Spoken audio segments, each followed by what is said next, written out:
देखिए, जो हमने अपनी पिछली क्लासें पढ़ी हैं उन क्लासों में हमने ये चीज़ देखी कि कैसे इस्लाम भारत में आ गया था। सबसे पहले हमने देखा इस्लाम दुनिया में कैसे आया। उसके बाद इस्लाम भारत में कैसे आया, कैसे गजनी गौरी मोहम्मद बिन कासिम, उसके बाद उसकी दिल्ली सल्तनत ने भारत के ऊपर राज करा। तो दिल्ली सल्तनत का जो टाइम पीरियड है वो कहते हैं जी 1206 से लेकर 1526 तक रहा, जो मैंने आपको पढ़ाया था। और जब अंतिम क्लास हुई थी तो मैंने आपको अंतिम क्लास में ये बात समझाई थी कि जो बाबर था वो भारत में बुलाया गया था, है ना। वो बुलाया गया था, उसको इनवाइट किया था लोधी के चाचा ने और उसके गवर्नर ने उसको बुलाया था और कहा एक, ठीक है जी। तो 1206 से लेकर 1526 तक, इन पूरे टाइम पीरियड के अंदर 320 साल जिसने राज करा भारत के ऊपर, 320 साल नहीं बेटा। तो किसने राज करा? दिल्ली सल्तनत ने। दिल्ली सल्तनत की सबसे पहली डायनेस्टी का नाम क्या था बच्चा? Slave dynasty. स्लेव डायनेस्टी के बाद आए खिलजी, खिलजी के बाद आए तुगलक, तुगलक के बाद आए सैयद, और जो अंतिम जो डायनेस्टी थी वो क्या थी? लोधी डायनेस्टी। देखिए, सबसे बड़ा जो हारने का कारण रहा था वो ये रहा था कि जो इब्राहिम लोधी है वो तो हाथी पाल के बैठा हुआ था, अच्छी खासी फौज लेके बैठा हुआ था, 1000 वॉर एलिफेंट्स थे उसके पास, और ऊपर से अच्छी खासी सेना भी थी। और वहीं पर अगर हम बाबर को देखते तो बाबर, देखिए एक बात आपको समझनी पड़ेगी कि ऐसा नहीं है कि बाबर ने व्हाट्सएप स्टेटस देख लिया कि ये खाली बैठा हूं मैं लड़ने चला जाता हूं, ऐसा कुछ नहीं हुआ था। ठीक है, बाबर इससे पहले भी भारत में आया था। ठीक है जी, हाँ, बाबर इससे पहले भी भारत में आया था, वो प्रिपरेशन कर रहा था, वो आज मैं आपको समझाऊंगा वो कैसे प्रिपरेशन कर रहा था। तो ये तो हाथी वगैरह लेके बैठे हुए थे और वो लेके बैठा हुआ था तोपे। और मैंने आपको यहाँ बताया था कि पहली बार जो प्रथम पानीपत का जो युद्ध था 21 अप्रैल 1526 को जो लड़ा गया, उस युद्ध के अंदर यही सबसे इंपॉर्टेंट चीज थी। इस वॉर के अंदर क्या देखा गया? इसके अंदर तोपे देखी गई, और हाथी तोपों से नहीं डरते हैं, आग और आवाज से डरते हैं। हाथियों के चक्कर में जो है हमें 320 साल राज करना पड़ा। तो आपको मैंने ये कुछ वीडियो भी दिखाई थी एनिमेशन वाली कि कैसे जो है हाथी बेचारे पीछे भाग गए और अपनी ही सेना के ऊपर उनको रोन डाला उन लोगों ने। ठीक है जी, अब हम सबसे पहले समझते हैं ये जो व्यक्ति है जिसने नींव रखी है पूरे मुगल साम्राज्य की, वो भारत में करने ही क्या आया था, उसका क्या लेना देना था भारत के साथ? वो तो पैदा कहीं और हुआ था। तो आइए समझते हैं। देखिए भाई, देखो भाई, ये पूरा का पूरा आप देख रहे हैं, आज कभी ये यूएसएसआर का पार्ट था, आज से सदियों पहले ये पूरा एक एरिया होता था। आपको यहाँ पे नजर आ रहा होगा फरगना वैली, नजर आ रहा है बेटा तजिकिस्तान के ऊपर, तजिकिस्तान के ऊपर। अच्छा, आपको ये तो पता है ना कि चंगेजी खान कौन था, चंगेज खान कौन था, तैमूर कौन था, ये सब आपको पता है ना। ये कोई मंगोलियंस थे तो कोई तुर्क्स थे, सब आपको ये बात पता है। यहाँ पर एक नोटी सा बच्चा पैदा होता है भाई। ठीक है जी, बहुत नोटी सा बच्चा पैदा होता है। क्यों? क्योंकि इसकी ब्लड लाइन जो है बड़ी तगड़ी है। ब्लड लाइन में क्या चल रहा है, अगर इसके पापा को देखेंगे तो उसके पापा में चल रहा है तिमुर का खून, और मम्मी को देखेंगे तो मम्मी का खून चल रहा है चंगेज खान का। तो इनके माँ बाप भी पता होना बहुत जरूरी है। तो इनके पिताजी का नाम है उमर शेख मिर्जा, और इनकी मदर का नाम है कुलतुक निगार खनून। तो ये इनकी मदर हैं और इनके फादर का नाम क्या है? उमर शेख मिर्जा। उमर शेख मिर्जा के बहुत सारे बच्चे हैं, लेकिन उनमें से एक इंपॉर्टेंट बच्चा है जिसका नाम क्या है? इसका नाम है आपका बाबर। और ये 14 फरवरी को पैदा हुआ था, 1483 को। देखिए, एनटीपीसी के जो पेपर्स होते हैं वहां पे डेट्स बहुत इंपॉर्टेंट होती हैं, वहां पेपर में डेटें आती हैं। तो 14 फरवरी के दिन बाबर पैदा हुआ था, याद रखिएगा। कब हुआ था? 1483 के अंदर ये पैदा हुआ था। लगभग ये ना 44-45 साल का जब उसकी डेथ हुई थी, तो आप ऐसा भी अनुमान लगा सकते हो। ठीक है, तो मैंने दिल यहाँ पर इसलिए बनाया कि आपको ये याद रहे जब आप रिवीजन करो कि ये वैलेंटाइन डे वाले दिन पैदा हुआ था, और पापा का नाम क्या था? उमर शेख मिर्जा। तो क्या हुआ कि इसके फादर ना बहुत जल्दी, इनके फादर का डिमाइस हो जाता है, बहुत जल्दी इनके फादर का डिमाइस हो जाता है। ये जब 11 साल का होता है उसके पापा चल बसते हैं। लेकिन जो इसका नाम है ना बाबर, ऐसे इसका बहुत बड़ा नाम है, मैं आपको आगे बताऊंगा, लेकिन जो बाबर जो इसका नाम डाला पड़ा है वो एक सूफी सेंट ने डाला था जिसका नाम था ख्वाजा आहार। क्या नाम था? ख्वाजा आहार। तो जो नेम जो बाबर इसका रखा गया है वो एक सूफी सेंट थे जिनका नाम था ख्वाजा आहार, उन्होंने इसका नाम रखा क्या? बाबर। ठीक है जी, बाबर इसका नाम रखा। अब क्या होता है, जब इसके पिताजी की डेथ हो जाती है, जब इसके पिताजी मर जाते हैं, तो बहस छोटी सी उम्र, जब वो 12 साल का था, तब उसको फरगना का राजा बना देते हैं। फरगना का क्या बना देते हैं? राजा बना देते हैं। तो जब उसके पिताजी का देहांत हुआ, कितने साल का बेटा वो? 12 साल का है जब वो राजा बनता है। कहाँ का? फरगना का, क्योंकि वो वहां पे पैदा हुआ है। पिताजी उसके वहां के राजा थे, उमर शेख साहब, वो वहां के राजा थे। अब आसपास के इलाके नजर आ रहे हैं बेटा आपको? आपको एक इलाका नजर आ रहा होगा, समरखंड नजर आ रहा है बेटा, समरखंड। आपको देखिए, आपको नजर आ रहा होगा। इसकी एक दिली इच्छा थी कि मैं समरखंड पे विजय प्राप्त कर लूं। अच्छा, एक छोटी सी चीज बताओ, अगर वो इस तरफ चला जाएगा, यहाँ की तरफ चला जाएगा, इस तरफ जाएगा, तो ये धीरे धीरे करके यूरोप में एंटर कर जाएगा। लेकिन अगर ये इस तरफ आ गया तो कहाँ एंट्री करेगा? भारत में एंट्री करेगा। करेगा भारत में एंट्री। मतलब वो तो जा उसी तरफ रहा है, समरखंड की तरफ जा रहा है। ऐसा क्या हुआ कि उसने यू टर्न मारा और वो वहां चला गया? तो हमें ये पहले समझना पड़ेगा कि ये भारत में आया ही क्या करने था, जिसने पूरा राज करा भारत के अंदर। ठीक है जी। तो देखिए भाई क्या हुआ, जब ये तो जो बाबर है 11 साल का होता है, तो इसको 12 साल का होता है, तो इसको फरगना का राजा बना दिया जाता है। तो 1494 के अंदर when he was 11 year old उसको राजा बना दिया जाता है। ठीक है जी, राजा उसको बना दिया। कहाँ का राजा बनाते हैं बेटा उसको? फरगना का राजा बनाते हैं। लेकिन उसकी दिली इच्छा क्या है कि मुझे कहाँ जाना है? समरखंड जाना है। अब वो करता भी यही है, फाइट्स करता है समरखंड के साथ। इसने 4 फाइट्स लड़ी है और कभी ये विजय प्राप्त कर नहीं पाया, कभी विजय प्राप्त ना कर नहीं पाया। ये जो समरखंड का इलाका था, ये विजय कभी प्राप्त कर नहीं पाया उसके ऊपर। ठीक है जी। तो जैसे ही राजा बनता है, सबसे पहले तो 1494 में लड़ने चला जाता है, लड़ाई लड़ने के लिए। लेकिन इस टाइम तक वो फेल हो चुका होता है। फिर दोबारा लड़ाई लड़ता है 3 साल के बाद। अब इस पे 7 महीने का कंट्रोल करता है समरखंड के ऊपर। फिर दोबारा लड़ने के लिए चला जाता है, लेकिन अब 100 दिन के लिए कर पाता है। मतलब उसको समझ में आता है कि मैं समरखंड पे नहीं राज कर पा रहा हूं। अब होता क्या है, इस आखिरी बैटल के अंदर तो इतना बुरा हाल होता है कि उसको फरगना से भी भागना पड़ जाता है। जो बाबर होता है उसको यहां से भी भागना पड़ जाता है। ठीक है जी। वो लूटने का चला था समरखंड। एक्चुअली क्या है, ऐसा क्यों हो रहा है? क्योंकि वो जो उसके भाई, बाकी भाई हैं, जो बाकी रिश्तेदार हैं, वो नहीं चाहते कि बच्चा राजा बने। ठीक है जी। तो एक वॉर ऑफ एक्सेशन था, जिसके चक्कर के अंदर इसको वॉर्स को हारना पड़ा। अब भाई ये काफी परेशान रहता है 10 साल तक, कभी यहाँ जा कभी वहां जा, और बहुत बुरे इसके हालात होते हैं। जहां जाता था लड़के आता था, हार जाता था, जहां जाता था लड़ता था, हार जाता था। तो बहुत ज्यादा वो डीमोटिवेटेड था। अब क्या होता है, इसके ना एक अंकल होते हैं, उनका नाम होता है उलग बेग। क्या नाम होता है? उलग बेग। और वो ना काबुल में होते हैं, राजा होते हैं वहां पे। ये ना हिंदू कुश माउंटेन्स हैं। कौन से माउंटेन्स हैं ये? हिंदू कुश माउंटेन्स हैं। देखिए, जब भी अगर किसी को भारत में आना ना उस इलाके से, तो उसको वो पहाड़ पार करके आने पड़ेंगे। ठीक है जी। उसका नाम हिंदू कुश माउंटेन पड़ा इसलिए कि अगर आपको हिंदुस्तान में एंटर करना है तो आपको उन वहां से वो पार करके आना पड़ेगा।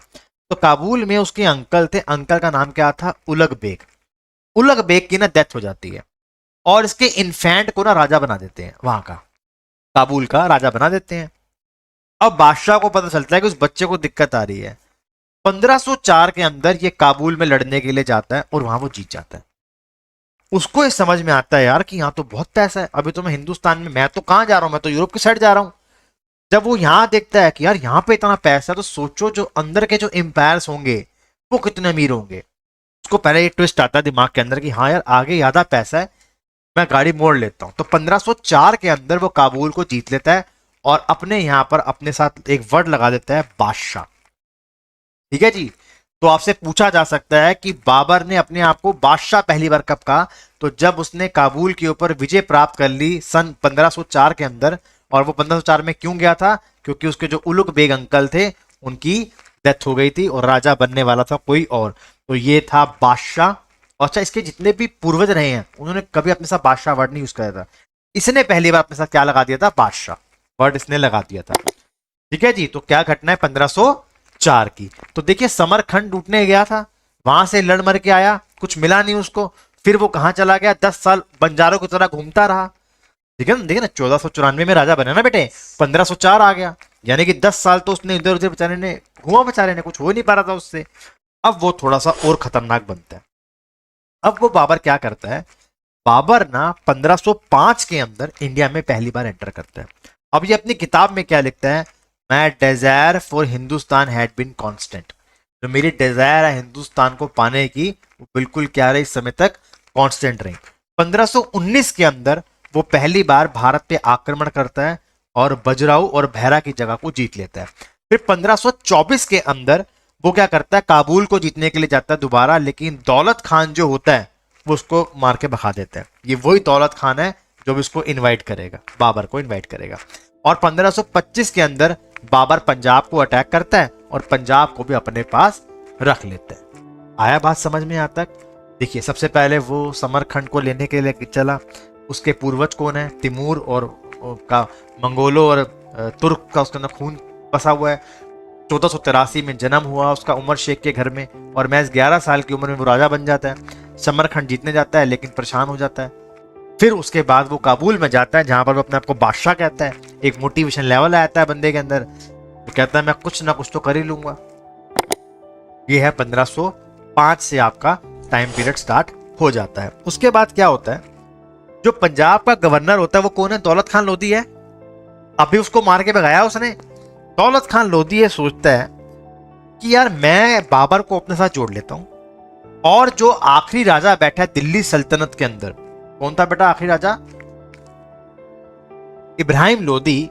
मैं इसको उखाड़ के फेंक देता हूं और फिर बाबर को बोलूंगा तू भाई अपना पैसा पूसा ले ले और वापस चला जा। ये इनकी स्ट्रेटजी थी। उसके अंदर जो इब्राहिम लोधी का चाचा था आलम खान लोधी, वो भी इस बात में राजी हो जाता है कि इसको यहां से उठा के फेंकते हैं पहले तो, और हम राजा बन जाते हैं। देखिए, अब कुछ कंटेक्स्ट ये कहते हैं कि राणा सांगा ने भी इनवाइट किया था, और कुछ कहते हैं कि राणा सांगा ने इनवाइट नहीं किया था। अगर आप इसको गूगल करते हो तो गूगल पे दो ही नाम आते हैं, दौलत खान लोधी और आलम खान लोधी, ये दो नाम ही आते हैं। लेकिन कुछ कंटेक्स्ट के अंदर राणा सांगा के बारे में बात बोली गई है। ठीक है जी, तो आप ये मान के चलिए कि इन तीनों का ये प्लान है फिलहाल के लिए कि हम बाबर को बुला लेते हैं। बाबर जो होगा दिल्ली सल्तनत के आखिरी राजा को खत्म कर देगा, लूटपाट करेगा, और फिर दोबारा से कहां चला जाएगा? अपने काबुल से होते हुए अपने घर चला जाएगा। उनका ये प्लान था। आया बात समझ में? अब क्या होता है, 21 अप्रैल 1526 को बाबर को बुलाया जाता है और बाबर लड़ाई लड़ लेता है। अब लाजमी सी बात है वो बैटल को हार जाते हैं, जो कि मैंने आपको बताया। तो फर्स्ट बैटल ऑफ पानीपत के अंदर बाबर बहुत बुरी तरीके से दिल्ली सल्तनत को खत्म कर देता है और खुद क्या बन जाता है? राजा। लेकिन जो बाकी के लोग हैं वो तो इससे परेशान हो गए कि भाई ये तो लूटने के लिए आया था, ये तो यहीं आके बैठ गया। समझ रहे हो? ये तो यहीं आके बैठ गया, अब क्या होगा? देखिए, तो पहली बैटल ऑफ पानीपत के अंदर क्या हुआ था, बाबर ने अपनी विजय प्राप्त कर ली। तो मैंने अभी आपको बताया है ना कि हर बंदा ये कहेगा भाई तू जा, तूने तो लड़ाई लड़ ली, तूने लूटपाट कर ली, अब जा अपने घर, यहाँ क्यों बैठा हुआ है? यही है पूरे अगले साल। देखिए, 26 अप्रैल 1526 में युद्ध हुआ। अगले साल 26 मार्च 1527 को राणा सांगा ने बोला कि भाई अब चलो घर चलो। कहता मैं नहीं जाता, मैं नहीं जाऊंगा। अब बैटल होगी। अब बैटल क्या होगी? बैटल ऑफ खानवा हो गई, बैटल ऑफ खानवा होगी। और इस बैटल के अंदर इसने कहा अपने सारे जो सैनिक थे कि भाई तुम लोगों को जिहाद करना है, धर्म के लिए लड़ना है। ठीक है, यहां मैं रूल नहीं करने वाला हूं, ये तो हम किसके लिए कर रहे हैं? अपने इस्लाम के लिए कर रहे हैं। कोई मदरा का सेवन नहीं करेगा, कोई कोई नशे का काम नहीं करेगा। जाओ और जाकर लड़ो और इसको हरा दो, राणा सांगा को हरा दो। और होता भी यही है, राणा सांगा भी इस युद्ध को हार जाते हैं। बैटल ऑफ खानवा भी कौन जीत जाता है? बाबर जीत जाता है। अब बाबर ने अपने आप को उपाधि क्या दे दी? गाजी की। क्या उपाधि दे दी? गाजी की उपाधि अपने आप को इसने दे दी। तो पहले बादशाह की दी, कब दी? बादशाह की उपाधि दी जब वो काबुल को जीता, लेकिन जब उसने खानवा को जीता तो किसको जीत लिया? गाजी को।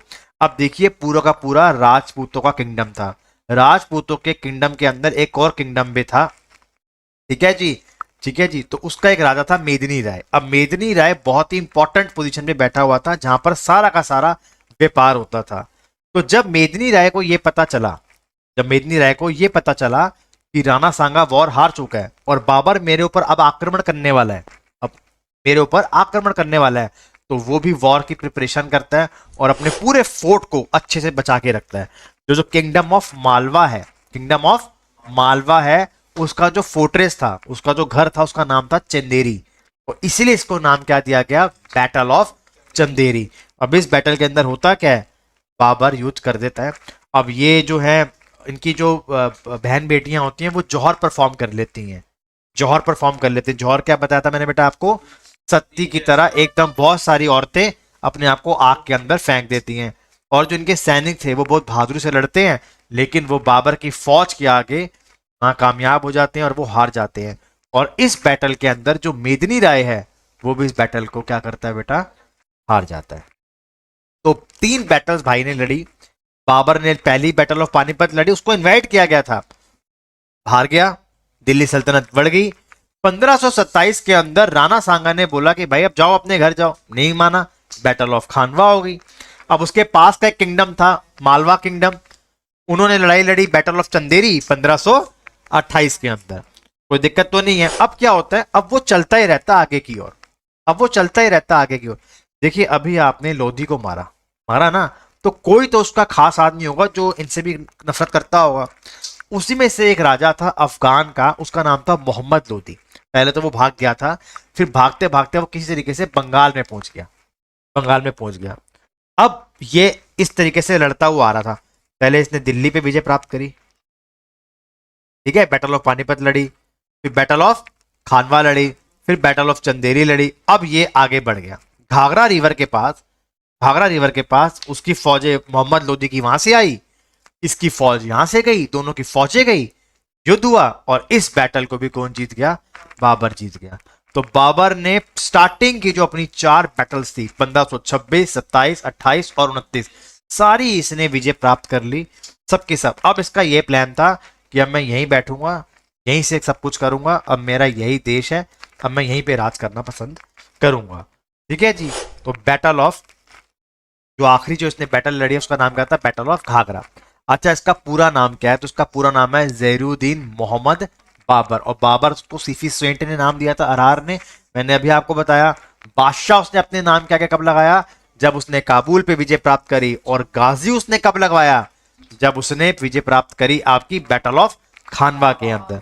देखिए इसको प्रिंस ऑफ बायोग्राफर्स कहते हैं, क्यों, क्योंकि इसने अपनी ऑटोबायोग्राफी लिखी है, अपनी ऑटोबायोग्राफी लिखी है। किस भाषा में लिखी है, तो ये तुर्क से था, तुर्क था ना, फादर की लाइन, मम्मी की लाइन, पापा की लाइन, तुर्क भाषा में इसने लिखी थी। लेकिन इसको फिर बाद में पर्शियन लैंग्वेज में चेंज करा। इसके यहाँ पर एक कोर्ट पोएट था, उसका नाम था अब्दुल रहीम खाने खां, उसने इसको जो है चेंज करा पर्शियन लैंग्वेज के अंदर, आगे जाके वो इंग्लिश में चेंज होगी, उसे चार्ल्स बैबेज ने करा। लेकिन फिलहाल अपने आपने ये पढ़ना है कि अब्दुल रहीम खाने खां ने इसको चेंज करा है।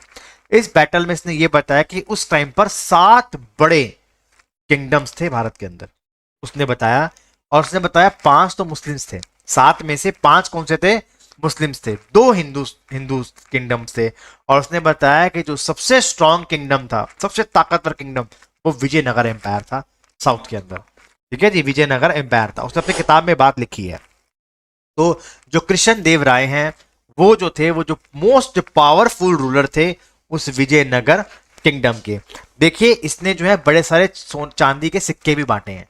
अच्छा देखिए चांदी के सिक्के क्यों बांट रहा है, ये जो व्यक्ति है उसका दिल बड़ा साफ था, ऐसा कहा जाता है, बड़ा काइंड हार्टेड था, पैसा आता था तो उड़ा देता था। तो इस ये उपाधि भी लेगा इसके ऊपर अभी एक और, ठीक है जी, कलंदर की उपाधि लेता है। किसकी उपाधि लेता है, कलंदर की उपाधि लेता है। तो जो उसने सिक्के छापे थे, जो चांदी के सिक्के छापे थे, उसका नाम था शाहरुखीज। क्या नाम था, शाहरुखीज इसका नाम था। उसके बाद इसने सिक्के बांटे, बड़ा अच्छा काम करा, लिबरल काम करा, पूरों की मदद करी। तो इसने अपने आप को बोला कि मैं तो जी कलंदर हूं, क्या हूं, कलंदर हूं। तो कलंदर का मतलब यही होता है जो व्यक्ति गरीबों के लिए क्या करता है, मदद करता है। इसने बादशाह बताया अपने आप को, गाजी बताया अपने आप को, अब कलंदर इसने अपने आप को बताया, ठीक है जी, बाबर ने अपने आप को बताया। अब क्या हुआ बाबर के साथ, देखिए बाबर जो है जिस सूफी सेंट को बड़ा मानता था, क्योंकि इसका नाम भी किसी सूफी सेंट ने रखा हुआ है, तो जिसका वो डिसिपल था उसका नाम था अदुली अरहार, अदुलिया अरहार, जिसने नाम भी रखा इसका, ठीक है जी। और वो किस सेक्ट को मानता था, तो उस सेक्ट का नाम था नक्शबंदी सेक्ट, ठीक है जी, नक्शबंदी सेक्ट, ठीक है जी। तो ये थे बाबर का वो सेक्ट जो बाबर मानता था। अब आगे बढ़ते हैं। अब क्या होता है, अब बाबर की एक दिन डेथ हो जाती है, ठीक है जी, बाबर की एक दिन डेथ हो जाती है। देखिए बाबर की बहुत सारी बीवियां थी, उनमें से एक इंपॉर्टेंट बीवी है जिसका नाम था महामा बेगम। क्या नाम है, महाम बेगम, ये इसकी सबसे इंपॉर्टेंट बेगम थी। इसके बहुत सारे बच्चे थे, कुछ इंपॉर्टेंट हैं, हमायूं, कमरान मिर्जा, अस्कारी मिर्जा और हिंदल मिर्जा। और इसकी केवल एक ही बेटी थी, उसका नाम था मौसम सुल्तान बेगम। ठीक है जी, एक ही इसकी बेटी है। अब अकेली अकेली प्रिंसेस है तो वो तो चौड़ी होगी ही होगी ना भाई, तो ये अकेली अकेली है। ठीक है जी, तो ये है, उसके सारे बच्चे उसके ऊपर हैं, बैठे हुए हैं। और हुमायूं को वो अपने जीते जी गद्दी दे के जाता है, और हुमायूं से ये भी कहता है, बेटे जब मैं मर जाऊंगा तो इन सब चीजों को आपस भाइयों में बांट लेना, लड़ना मत मेरे जाने के बाद। ठीक है जी। अब क्या होता है, अब बाबर जो है 26 दिसंबर 1530 को मर जाता है, इसकी डेथ हो जाती है। तो 26 दिसंबर 1530 को उसकी मृत्यु हो जाती है। अब वो आगरा में होता है उस टाइम पे, तो उसको आगरा में दफना देते हैं। लेकिन हर बंदे की ना दिली इच्छा होती है कि मुझे ऐसी जगह दफनाया जाए जहां मैं चाहता हूँ। ठीक है जी, हर बंदे की होती है। जब तुम्हारा मरने का समय आएगा तुम भी कुछ ऐसे ख्यालात लेकर आओगे। ठीक है जी, तो उसकी भी थी। तो उसने बोला, मुझको ना काबुल में मुझको एक उपाधि मिली थी। कौन सी उपाधि मिली थी बेटे काबुल के अंदर? बादशाह की। तो मुझे बादशाह की तरह वहां दफना देना। अब दफनाने का काम तो मरने का बीवी का ही होगा। तो उसकी जो बीवी होती है वो कुछ समय के बाद इसकी बॉडी को वहां से आगरा से निकालती है, और फिर काबुल में जाके उसको वहां पे दफना दिया जाता है। उसका नाम है बाग ए बाबर। बाग ए बाबर। और ये आज कहां पर है? अफगानिस्तान में। तो 26 दिसंबर 1530 को इसकी मृत्यु हो जाती है, और इसके बाद जो इसका बेटा है वो बन जाता है अगला राजा, दैट इज हुमायूं। तो आज हम केवल और केवल बाबर पे फोकस करेंगे। ठीक है, आई होप आपको बाबर के बारे में समझ में आ गया होगा। ठीक है, अब समझ में आ गया बाबर के बारे में। चलिए अब देखिए, अब इसकी बैटल्स को याद करने का तरीका ये होता है, जब बाबर इतनी दूर से चलकर आया तो पहले इसने पानी पिया, उसके बाद जैसे प्याज बुझ गई खाना खाया, खाना खाने के बाद उसने चाय पी, और चाय पी के वो घर चला गया। तो battle of Panipat, battle of Khanwa, battle of Chanderi और बैटल ऑफ घाघरा और 30 के अंदर वो मर गया। 1526 में उसने इब्राहिम लोदी को हराया, 27 के अंदर राणा सांगा को हराया, उसने फिर मेदनी राय को हराया जो मालवा किंगडम का राजा था, और उसके बाद उसने महमूद लोदी को हराया जो अफगानी था।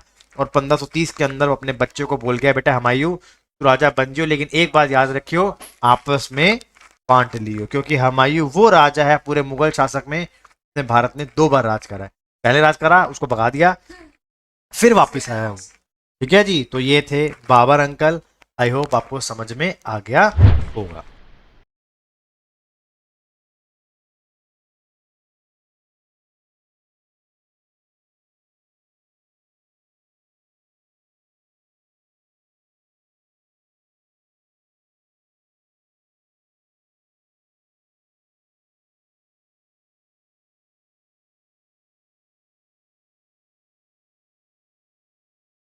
आपको बाबर के 5 इंपॉर्टेंट बच्चे थे, और आगरा में उसकी कब्र को दफनाया था, लेकिन वो चाहता था कि मेरी कब्र काबुल में जाए, और उसकी बात कबूल होगी, और उसकी बीवी जो है वो उसकी कब्र को फिर ले जाती है और जाकर दफना देती है।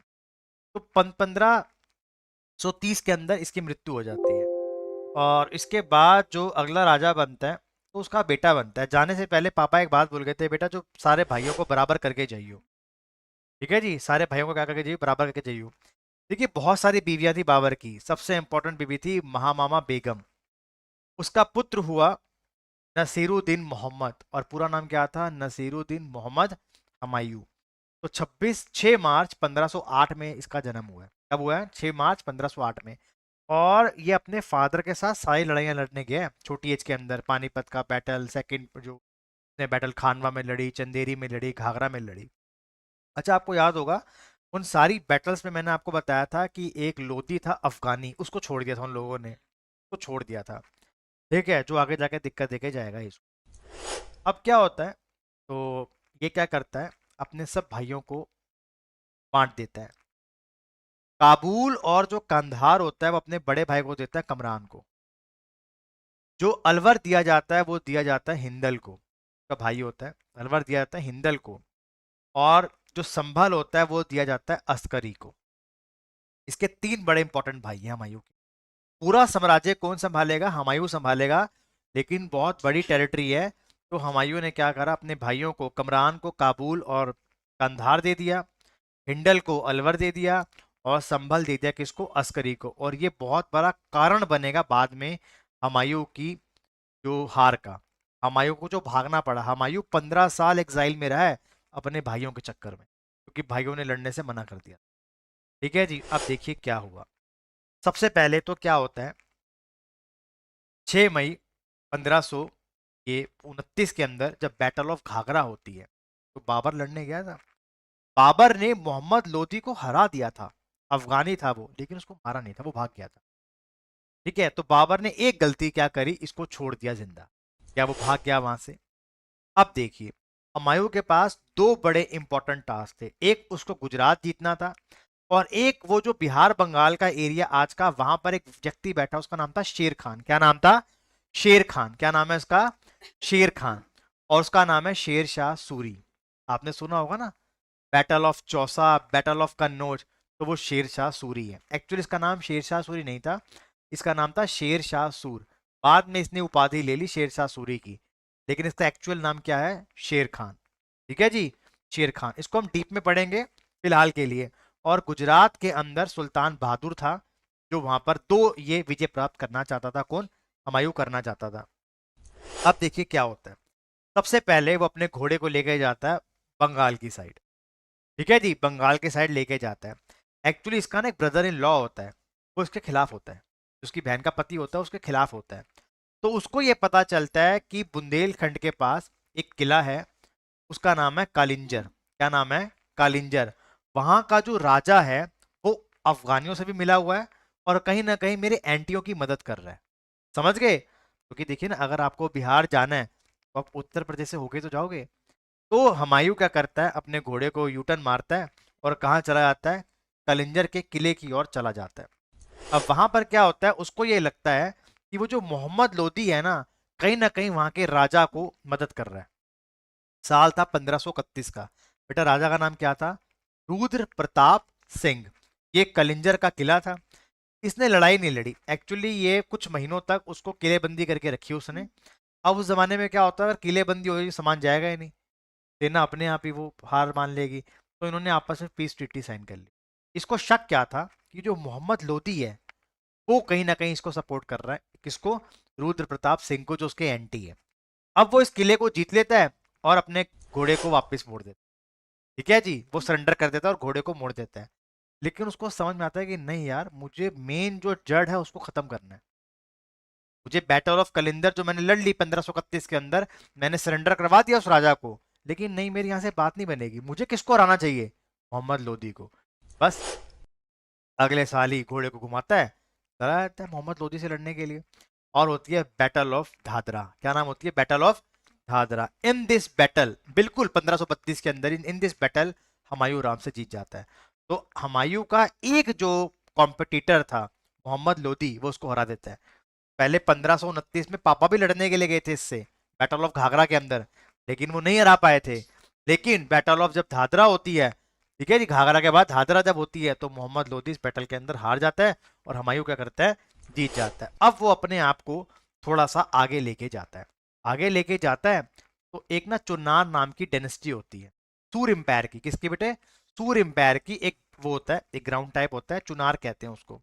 वहां पर शेर शाह सूर होता है। शेर शाह सूर, जिसका नाम क्या है? शेर खान। जिसने बाद में उपाधि क्या ले ली? शेर शाह सूरी की। तीनों एक ही बंदे हैं। अब बैटल होती है यहाँ पर। बैटल होती है तो शेर शाह सूर को लगता है कि नहीं यार, अभी हुमायूं बड़ा ताकतवर है, ये लड़ना सही नहीं रहेगा, ये भाग जाता है। और पीस ट्रीटी साइन हो जाती है। पीस ट्रीटी क्या होती है? साइन हो जाती है।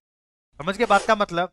अब क्या होता है, अब ये अपने घोड़े को वापस मोड़ता है। अब वो जाता है और वो जो सुल्तान होता है गुजरात का, उसको भी हरा देता है। ठीक है जी, बहादुर शाह को हरा देता है। वो अपने भाई को बोलता है अस्करी को कि तू वाला ये वाला एरिया संभाल ले। याद है उसके चार भाई थे, कमरान, हिंडल और अस्करी। तो अस्करी को बोलता है यार तू इसको संभाल ले। लेकिन बहादुर शाह क्या होता है, बाद में इसको रिटेलिएट करेगा और अस्करी को मार देगा। समझ गए? रिटेलिएट करेगा और बाद में इसको मार देगा। तो हुमायूं ने कंकस करा मालवा और गुजरात को भी। मैंने आपको बताया था ना स्लाइड के अंदर, उसके ईस्ट और वेस्ट दोनों पे दुश्मन थे। और उसने देखा जाए तो मोहम्मद लोदी को हरा दिया, शेर शाह सूर से पीस ट्रीटी साइन कर कर आ गया, और मालवा और गुजरात को भी उसने जीत लिया। कोई दिक्कत यहाँ तक? अब उसको समझ में आया कि नहीं यार, मुझे जो है दोबारा जाना चाहिए, रुद्र प्रताप से होते होते होते जाना चाहिए वहां तक लड़ने के लिए। अब वो दोबारा जाता है चुनार। कहाँ जाता है?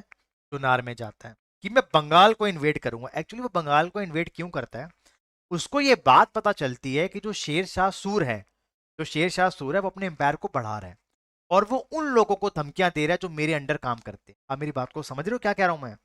हुमायूं को ऐसा लगता है कि जो शेर शाह सूर है, वो जो मेरे जो वहां पे बंदे हैं उनको वो डरा और धमका रहा है, और अपने एम्पायर को बड़ा कर रहा है, और वो अपने घोड़े को काम मोड़ते दोबारा से उस तरफ मोड़ देता है। अब जब वहां पे वो जाता है, देखिए ये है आगरा, वो आगरा से होते होते होते चुनार पहुंच जाता है। देखिए बिहार के पास है बेटा ये। और ये जो यहाँ के जो एम्पायर्स होते हैं ना, यहाँ पर एक डर बैठा होता है शेरशाह सूर का। वो डर क्यों होता है मैं भी आपको बताता हूँ। तो ये क्या करता है, ये पूरी अपनी लड़ाई लड़ने के लिए वहां पर चला जाता है। वहां पर ना इसका एक वो होता है, एक पपेट होता है, उसका नाम होता है सुल्तान ग्यासुद्दीन मोहम्मद। ये हुमायूं का सपोर्टर होता है। तो जब ये उस सिटी में एंटर करता है, उसको रास्ते में ही लाशें लटकी हुई मिलना स्टार्ट हो जाती, मतलब सड़ी हुई लाशें। जो शेर शाह सूर होता है वो बहुत बड़ा मैसाकेर परफॉर्म करता है वहां पर, बहुत लोगों को मारता है, और इस राजा को भी मार देता है, क्योंकि उसको इन्फॉर्मेशन बहुत बाद में मिली होगी ना। समझ रहे हो? अब शेर शाह सूर अपने एम्पायर को बढ़ा रहा होता है। इस टाइम पीरियड के अंदर हुमायूं क्या करेगा, बदला लेगा। हुमायूं का लेगा बदला लेगा। अच्छा आप ये देखिए, बिहार और बंगाल के अंदर बड़ी सारी रिवर्स है ना, जिन्हें हम कहते हैं बिहार का सौरो, बंगाल का सौरो, कोसी को बोलते हैं, पदमा को बोलते हैं। बस इसकी सबसे बड़ी गलती ये उस टाइम पे बैटल लड़ने चला गया जहां पर नदियां उफान पे थी। आप देखिए कोई भी बैटल देख लीजिएगा, वो उस समय पानी को ना एक गैप बना के रखते थे, कि पानी के इस तरफ और इस तरफ इस तरीके का गैप रहता था। अब क्या होता है, ये लड़ने के लिए जाता है शेर शाह सूरी। ठीक है जी। अब ये लड़ने के लिए जाता है। अब इसको समझ में आता है कि नहीं भाई, मैं इससे जीत नहीं सकता, इससे मैं जीत नहीं सकता। और इसको पता चलता है कि जो इसका भाई है हिंडल, याद है हिंडल, वो मेरे खिलाफ विद्रोह कर। अब या तो वो शेरशाह सूर से लड़ ले, या वो अपने भाई से लड़ ले।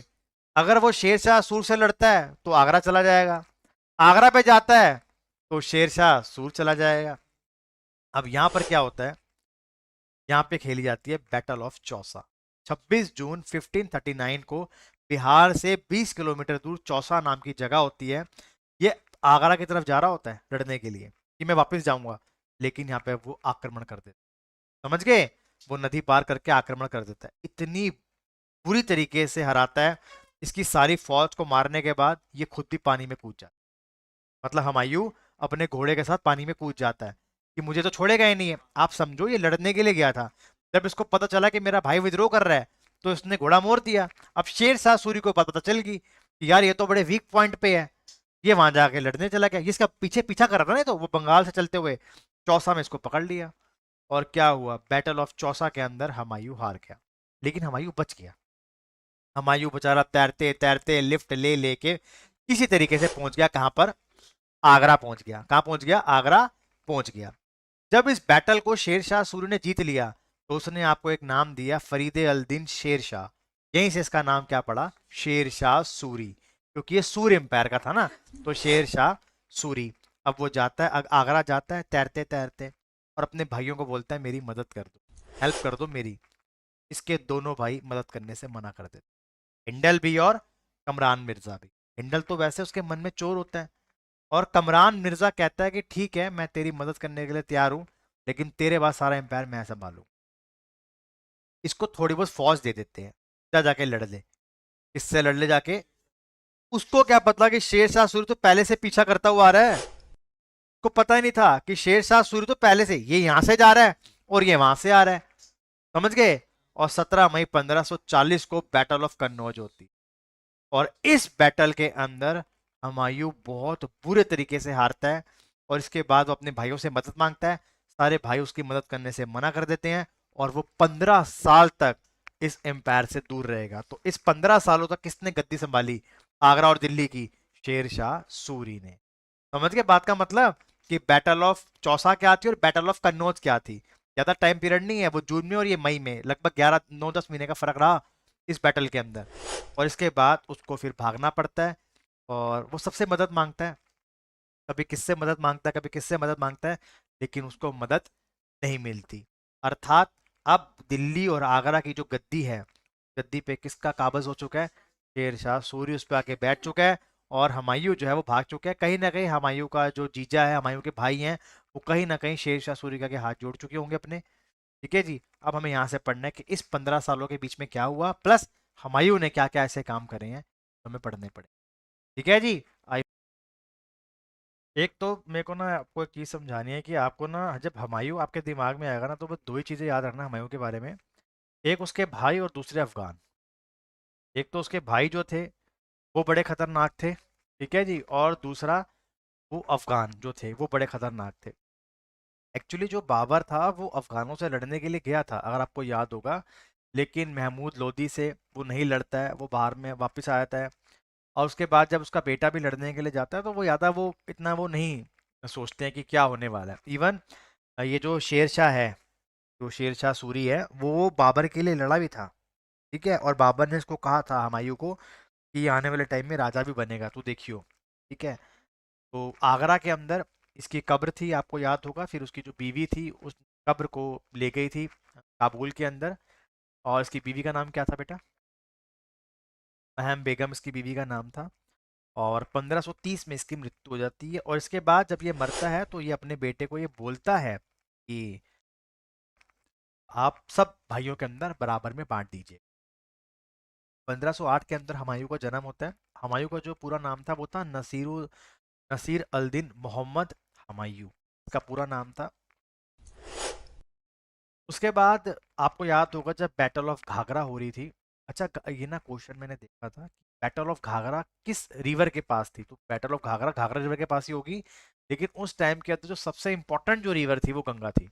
आपको याद था ना, वो एक हुमायूं एक रिवर में कूद के भाग गया था, तो वो गंगा रिवर थी, याद रखिएगा। तो महमूद लोदी जो था वो एक अफगानी था और बैटल ऑफ घाघरा होती है, लेकिन इसको वो छोड़ देता है, मारता नहीं है। फिर मैंने आपको बताया था कि जो कमरान होता है तो काबुल और कंधार मिलेगा। ठीक है, ये भी जाएगा अपने भाई के पास। तो काबुल के अंदर कौन बैठा हुआ है? कमरान बैठा है, इसका भाई। अलवर दिया गया था किसको? हिंडाल को।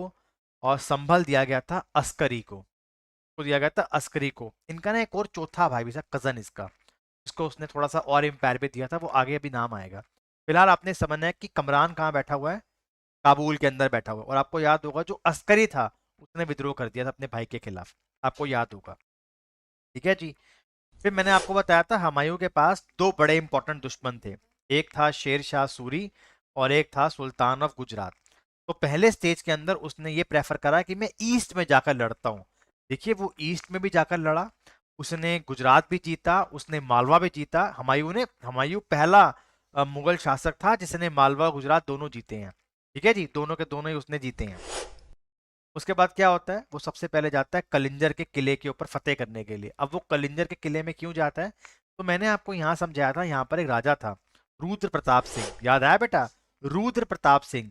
और हुमायूं को ऐसा लगता था कि ये कहीं ना कहीं किसको सपोर्ट कर रहा है? महमूद लोदी को सपोर्ट कर रहा है बेटा, महमूद लोदी को वो सपोर्ट कर रहा है, तो ऐसा लगता था। तो हुमायूं जो है वो कलिंदर के किले में जाकर युद्ध तो नहीं करता है, वो उसकी किलेबंदी कर देता है और कुछ महीनों के बाद उनको सरेंडर करना पड़ जाता है और वो अपनी गाड़ी को वापस लेके चला जाता है। वो महमूद लोदी से लड़ाई नहीं करता। और ये था 1531 का साल। उसके बाद क्या होता है, अगले ही साल बैटल ऑफ धादरा होती है। 1532 के अंदर क्या होती है? Battle of Dhadra.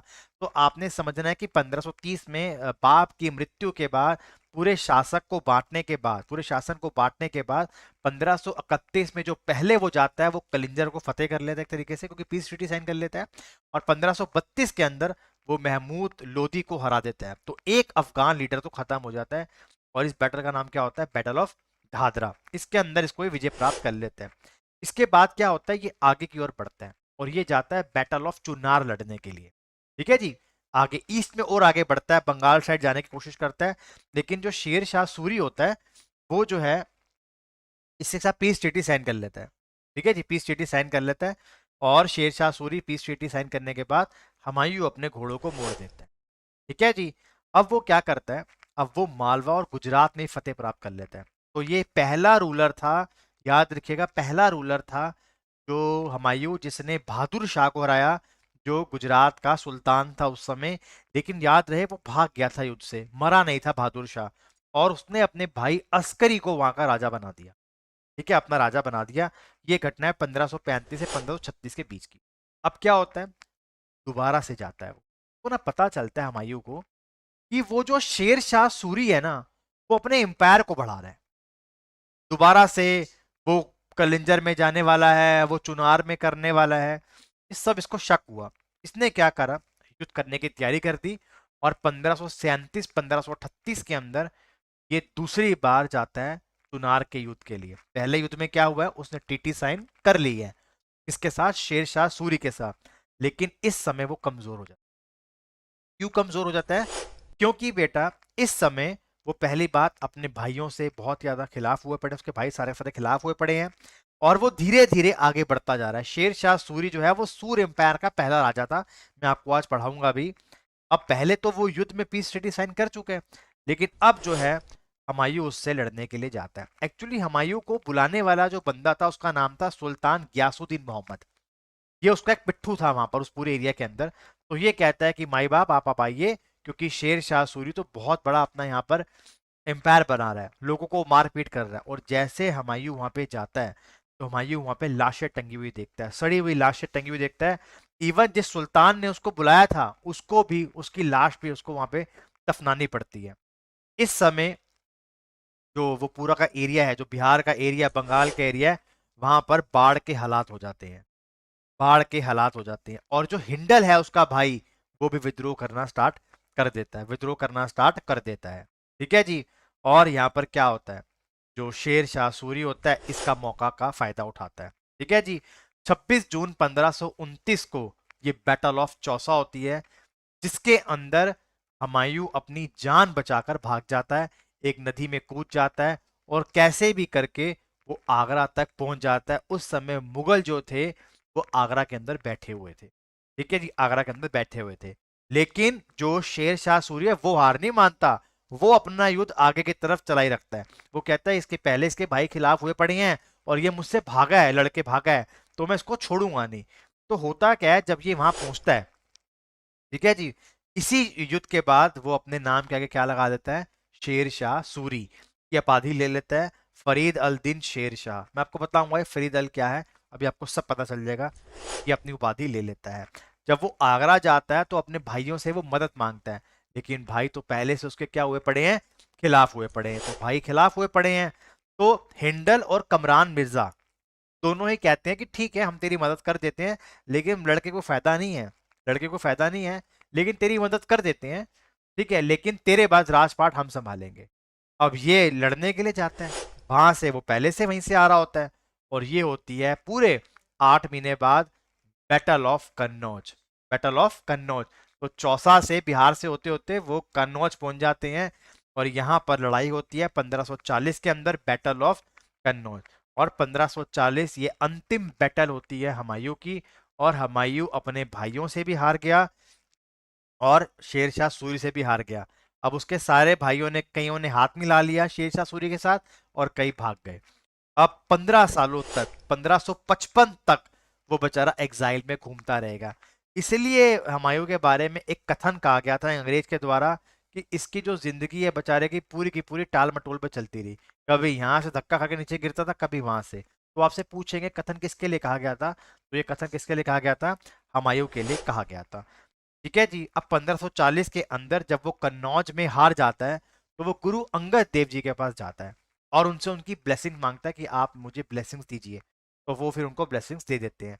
तो आपसे पूछ सकते हैं वो किस गुरु के पास गए थे, तो गुरु अंगद देव जी के पास वो गए थे, हुमायूं उनके पास गया था। अब उसके बाद क्या होता है, इन बिटवीन वो शादी कर लेता है हमीदा बानो से। किससे शादी करता है, हमीदा बानो से। 1540 के अंदर कन्नौज की बैटल के बाद वो शादी कर लेता है हमीदा बानो से।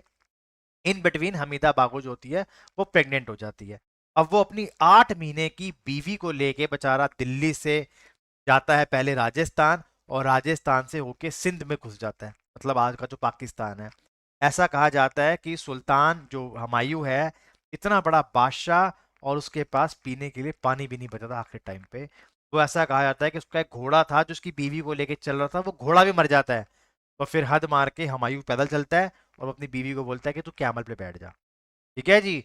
और वो किसी तरीके से सिंध में पहुंच जाता है। ठीक है जी।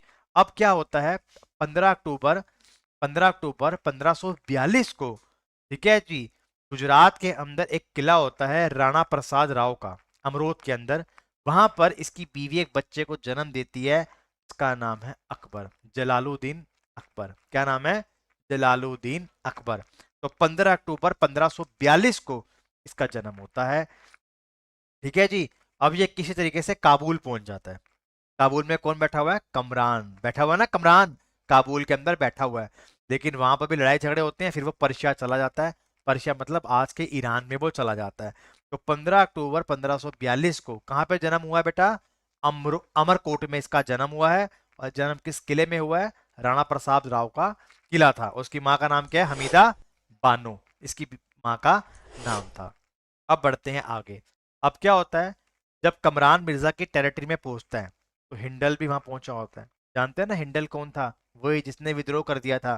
तो जैसे ही वो कमरान के वहां पे जाता है तो हिंडल को हाउस अरेस्ट कर दिया जाता है। कमरान मिर्जा उसका खास भाई है। हिंडल जो होता है वहां पे पहुंच जाता है कि मैं अपने भाई के पास रहूंगा। तो जैसे हुमायूं वहां जाता है उसको अरेस्ट कर लेते हैं हिंडाल को। अब उसका दूसरा भाई कौन सा पड़ा दिल्ली के अंदर? अस्करी मिर्जा, याद आया? दोनों ने कहा था कि तू लड़ने चला जा लेकिन हम तेरे बम संभालेंगे। अब ये मार्च करते हैं हुमायूं की तरफ। मतलब इस स्टेज के अंदर कमरान और हुमायूं एक हो गए हैं और हिंडल को उन्होंने गिरफ्तार कर लिया और अस्करी युद्ध लड़ने के लिए आ रहा है। लेकिन वो हार नहीं मानता, वो युद्ध लड़ता है। हुमायूं इस युद्ध को लड़ता है। ठीक है, याद रखिएगा। अब हुमायूं को भागना पड़ता है। हुमायूं भाग के चला जाता है पर्शिया के अंदर, जिस जगह का नाम होता है सफाविद अंपायर। क्या नाम होता है? Safavid umpire. अब वो बेचारा यहाँ से वहां घूमता रहता है। अकबर को लेके वो नहीं जाता है। क्यों लेके नहीं जाता अकबर को? क्योंकि हिंद कुश की पहाड़ियों को पार करना बड़ा मुश्किल होता है। तो उसके जो भाई होते हैं ना वो इसको यादा वो देखते हैं। ठीक है जी। इसके जो चाचा होते हैं वो देखते हैं। अब क्या होता है, शेर शाह सूरी अपना अच्छे से राज कर रहा होता है पूरे भारत के ऊपर। लेकिन शेर शाह सूरी की 1545 में डेथ हो जाती है। अब देखिए भाई, 1540 में तो वो बैटल ऑफ कन्नौज लड़के आया है। अब 5 साल में उसकी डेथ हो गई। उसके बाद इसका बेटा आया इस्लाम शाह सूरी, लेकिन वो भी इतना कुछ बढ़िया नहीं निकला। उसकी 54 में डेथ हो गई। 54 में डेथ हो गई। इसके बाद क्या हुआ, इस सूर एम्पायर के अंदर आपस में झगड़ा होना स्टार्ट हो गए। आपस में झगड़े होने स्टार्ट हो गए और इसका फायदा किसने उठाया? हुमायूं ने। क्योंकि हुमायूं की दिल इच्छा क्या थी कि हिंदुस्तान को जीतना है। तो जीतना है, हिंदुस्तान को जीतना है। अब वो क्या करता है, 15 सालों का इंतजार करता है और इस टाइम पीरियड तक उसको एक मिलिट्री कमांडर मिलता है। इसका नाम होता है बहराम खान। ठीक है जी, क्या नाम होता है? बहराम खान। अब वो कहता है कि चलो दिल्ली चलेंगे। तो वो पर्शिया से निकलकर काबुल, काबुल के रास्ते ऊपर से होते हुए पंजाब से होते हुए भारत में एंट्री कर लेता है। सबसे पहले क्या होता है, सूरी एम्पायर का एक छोटा सा राजा इसे लड़ने के लिए आता है मच्छीवाड़ा के अंदर, और बहुत ही आसानी से बहराम खान उसको हरा देता है। बहुत आसानी से बहराम खान उसको हरा देता है। उसके बाद वो थोड़ी सी और आगे बढ़ते हैं। अब यहाँ पर उनको मिलता है सिकंदर शाह सूरी। कौन मिलता है? सिकंदर शाह सूरी। और ये उस समय सूर एम्पायर का राजा होता है। 1555 के अंदर बैटल ऑफ सर हिंद होती है, जिसके अंदर इसको भी वो हरा देता है और यहाँ पे काबिज हो जाती है दोबारा से मुगल सल्तनत। ठीक है जी। तो 1540 के अंदर जब बैटल ऑफ कन्नौज होती है, जब उसको भागना पड़ता है, और 1555 के अंदर जब बैटल ऑफ सिंध होती है तो उसको वो वापस मिल जाता है। तो ये 15 साल तक हुमायूं दिल्ली गद्दी से बाहर रहा। और इस समय गद्दी पे कौन राज कर रहा था? सूरी एम्पायर, जिसका मेन इंपॉर्टेंट राजा कौन था? शेर शाह सूरी था। ठीक है जी। तो आपसे पूछ सकते हैं किस बैटल के अंदर वो हारा, तो बैटल ऑफ कन्नौज में। चौसा में भी हारा था, लेकिन कन्नौज की आखिरी वो कबर में कील थी। और उसके बाद किस बैटल में उसको वापस मिला, तो बैटल ऑफ सरहंद के अंदर उसको ये वापस मिल गया। और अब उसने आगरा और दिल्ली पे अपना काबीज बना लिया और यहाँ पे दोबारा से मुगल सल्तनत आ गई। और अब मुगलों का झंडा यहाँ पर उसने भारत के ऊपर फहरा दिया। ठीक है जी। अब कुछ पॉइंट देख लेते हैं। देखिए, जो सिकंदर आजम कहा जाता था इसको, ये किसने कहा था? तो ख्वाद मीर ने इसको कहा था सिकंदर आजम। अब देखिए वो एक सूफी सेंट था, बाबर का भी एक सूफी था ना, तो उसका बेटा भी एक सूफी सेंट था। तो वो किस सूफी सेंट को मानता था? उसका नाम था सत्तारी। क्या नाम था? सत्तारी उसका नाम था। स्टेनले ने कहा था इसके बारे में, Humayun came rolling down and rolling away from the world. ऐसा हुआ क्यों था? देखिए, दिल्ली के अंदर ना इसने एक लाइब्रेरी बनवाई। क्या बनवाई? लाइब्रेरी बनवाई। और उस लाइब्रेरी के अंदर ये नमाज पढ़ने के लिए नीचे उतर रहा था, सीढ़ों से गिर जाता है और 1556 में इसकी मौत हो जाती है। तो 1555 में इसने विजय प्राप्त करी थी सर हिंद बैटल के अंदर, लेकिन 1556 के अंदर ये अपनी लाइब्रेरी से नीचे गिर जाता है। ठीक है जी। और उसकी मौत हो जाती है, उस लाइब्रेरी की सीढ़ों से गिरने से उसकी क्या हो जाती है? मौत हो जाती है। ये है हुमायूं की टॉम्ब। ठीक है जी। ये है हुमायूं की टॉम्ब है बेटा। ये दिल्ली का जो पुराना किला है, वहां पर हुमायूं की टॉम्ब है आज के समय के अंदर। ठीक है जी। तो इसकी जो कब्र है बेटा, इसकी बीवी ने बनवाई थी। उसकी बीवी का नाम क्या था? बागा बेगम। क्या नाम था? बागा बेगम। और ये भी क्वेश्चन पूछा गया है कि वो दो जो मेन आर्किटेक्ट थे जो उसकी कब्र को डिजाइन करने वाले, उनका नाम क्या था? मिराक मिर्जा और सैयद मोहम्मद इसका बेटा था। तो इन दोनों ने मिलकर इसकी कब्र को डिजाइन करा 1558 के अंदर। ठीक है जी। और आज 2025 आ गया, आज भी उसको देखने के लिए जाते हैं। आज भी ऐसा लगता है कि वो ऐसी चीज़ बना ही नहीं सकता। उस टाइम पे वो क्या ही चीज होगी जो उन्होंने बनाई होगी। सोच के देखिए। तो किसने बनवाई है हुमायूं की टॉम्ब? बागा बेगम ने। 1558 के अंदर, 56 में उसकी मौत हुई है। और मिराक मिर्जा जो है वो मेन डिजाइनर था, और उसका बेटा सैयद मोहम्मद, इन दोनों ने मिलकर बनाई है। देखिए जो उसकी बहन थी ना, याद है, गुलबदन बेगम। ठीक है जी। इसने जो है हुमायूं नामा लिखा था। जैसे बाबर नामा बाबर ने खुद ही लिखा था, लेकिन जो हुमायूं नामा है, जो हुमायूं की जो लाइफ है, वो किसने लिखी है? वो लिखी है गुलबदन बेगम ने। इसकी पूरी की पूरी लाइफ को लिखा है। ठीक है जी। और उसके बाद क्या होता है, देखिए हुमायूं का एक बहुत अच्छा फैक्ट है, ये एस्ट्रोलॉजी में बहुत बिलीव रखता था, बहुत बिलीव रखता था। और इसने अपने बेटे का, जो अकबर का जो जन्म हुआ, तब से वो बड़ा वो एस्ट्रोलॉजर को मानना चालू कर दिया था उसने। और ऐसा कहा जाता है हफ्ते के सातों दिन वो अलग कलर के कपड़े पहनता था। क्यों पहनता था? क्योंकि वो हर प्लेनेट को अलग चीज से दिखता था। वो कहता था 7 प्लेनेट्स हैं। ठीक है जी। तो वो हर समय सातों अलग अलग कलर के कपड़े पहनता था। वो कहता है कि भैया 7 प्लेनेट्स होते हैं, ये उसके अपने दिमाग की वो सोच। ठीक है जी। तो ये है हुमायूं। तो हुमायूं का एक ये भी बहुत अच्छा फैक्ट है। और दिने पना, दिने पना वही जगह है जहां से वो नीचे गिर जाता है, लाइब्रेरी से गिर जाता है। ये आपका पुराना किला के अंदर है। ठीक है जी, पुराना किला के अंदर है बेटा ये। ठीक है जी। और जब ये इसकी मृत्यु होती है, तो इसका जो बेटा होता है अकबर, जलालुद्दीन अकबर, वो आगे जाके क्या बनेगा? भारत का अगला राजा। और ये बहुत ही बेहतरीन राजा है।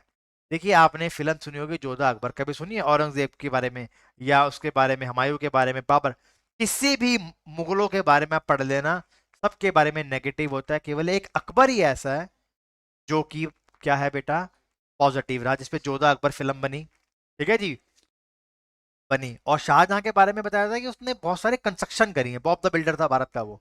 लेकिन अब इसके बारे में, अकबर के बारे में मंडे को पढ़ेंगे। आई होप आपको समझ में आ गया होगा पूरा का पूरा हुमायूं। अगर आ गया होगा तो बेटा मेरी एच लिख देना। अब हम पढ़ेंगे जो 15 साल का वो गैप रहा, उस गैप पे किसने राज करा है? सूर एम्पायर ने करा है, शेर शाह सूरी ने करा है। उसके बारे में हम पढ़ेंगे बेटा।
चलिए देखेंगे। देखिए, एक बच्चे का जन्म होता है आज के बिहार के आसपास।